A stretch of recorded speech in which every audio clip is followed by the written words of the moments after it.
a 450 koní. Pardon.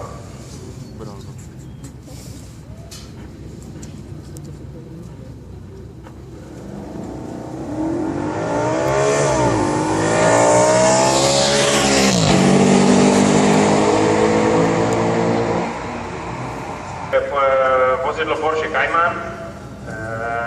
Tentokrát budeme mít první zadokolku. Má to 320 koní a to je úplně sériový motor, sériový výfuk. A má to motor uprostřed. Samozřejmě pomáhá při tom rozjezdu, protože je zadní náprava, ale přes to zadní náhon, takže vidíte, co udělá lehký auto se zadním náhonem, 320 koní.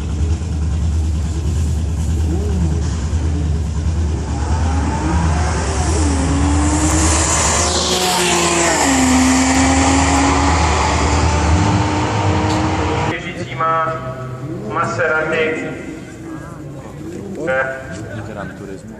Je to vozidlo se zadním náhonem, má to 440 koní, atmosférický motor, nádherný autíčko, nádherný zvuk. Takže naše první Maserati. Auto se zadním náhonem má 4 kola.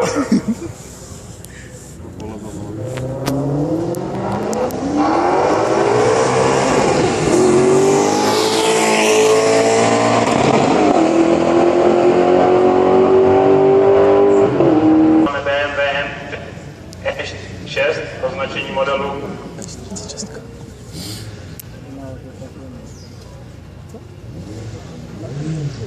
BMW 3 je nejčastější v našem klubu, máme 63 aut.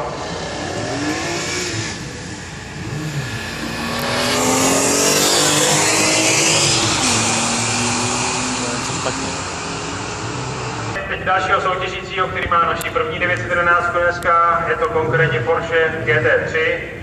Atmosférický motor, 435 koní, zadní náhon, ale motor za zadní nápravou, takže ty rozjezdy těch 911 jsou na to, že to je zadokolka velmi, velmi rychlé.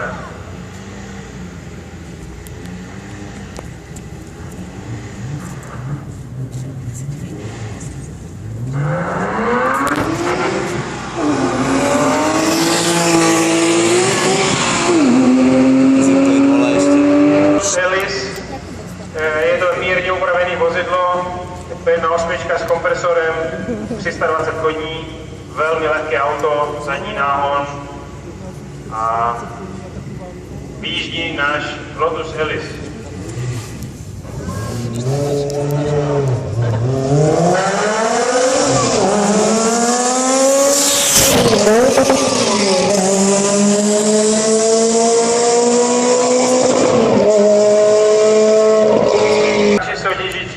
Vozidlo Mercedes-Benz C63 AMG. Je to V8, atmosférický motor 6,2 litru a má to 457 koní. To auto je sériový výfuk a má náhon na zadní kola. To bude hodně.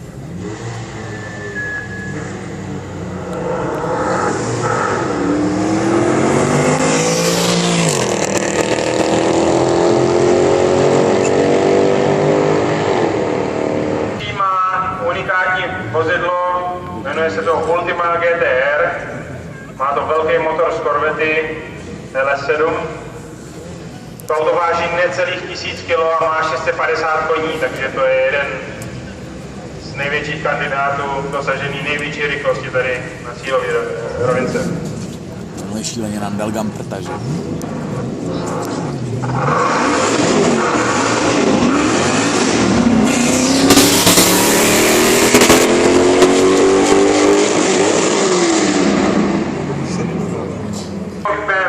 Tentokrát je to BMW M6. Je to sériový auto, má to vysokootáčkový atmosférický 10válec, 507 koní a náhon na zadní kola.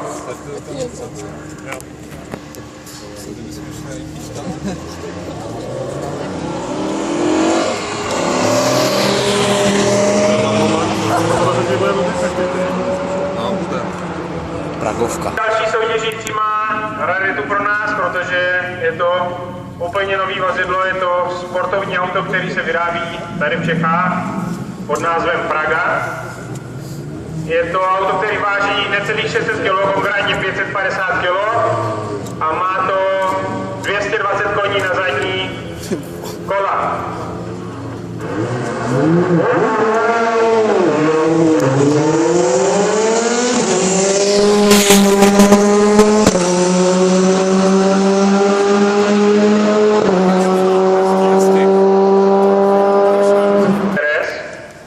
Je to vlastně odlehčená verze GT3, to červený, který jste viděli předtím.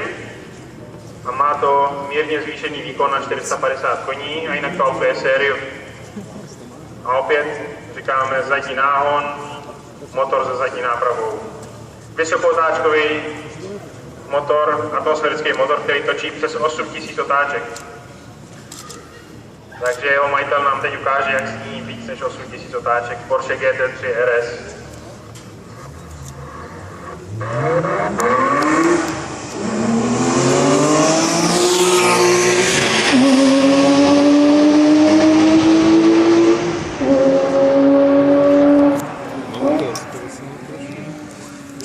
Není to úplně, ale